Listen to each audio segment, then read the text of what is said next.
Good morning বন্ধুরা, দেখো আজকে সকালে কতটা ফুল পাইলাম, কত সুন্দর। আজকে লাল ফুলই বেশি। দেখো সকাল সকাল পূজা টুজা দেওয়া শেষ হইলো, তো বই গেলাম। আজকে তো অন্য কোনো বাসি কাজ করলাম না বন্ধুরা, বাসি কাজের কোনো ব্লগ টক বানাইছি না। আজকের ব্লগটা একটু অন্যরকম।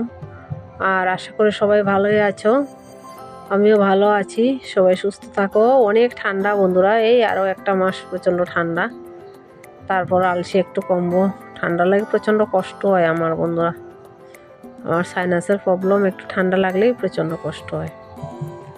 তো বইলাম ব্লাউজ একটা সেলাই করতে, সকাল করে বাসি কাজ শেষ করিয়া, রান্না টান্না শেষ করিয়া, পূজা টুজা দিয়া, তারপরে বইলাম একটু সেলাই করতে। তো আজকের ব্লাউজটা সেলাইটা মানে নর্মাল ব্লাউজ, সিম্পল ডিজাইন, কোনো ডিজাইন নাই।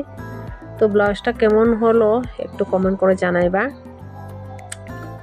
দেখো ব্লাউজের হাতের কাজ শুধু বাকি রয়েছে, শুধু হুকটি লাগানোর বাকি, পুরো কমপ্লিট হয়ে গেছে। এই যে স্কোয়ার ডিজাইন দিছে ব্লাউজের ডিজাইনটা।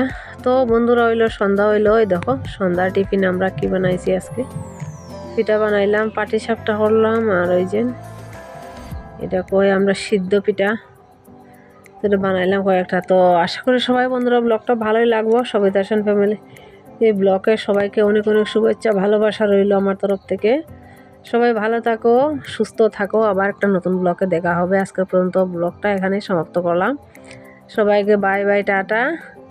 ততক্ষণ মধ্যে সবাইকে অনেক অনেক শুভেচ্ছা, ভালোবাসা রইল। শুভরাত্রি বন্ধুরা, আজকের মতন এখানেই সমাপ্ত। আবার কাল দেখা হবে।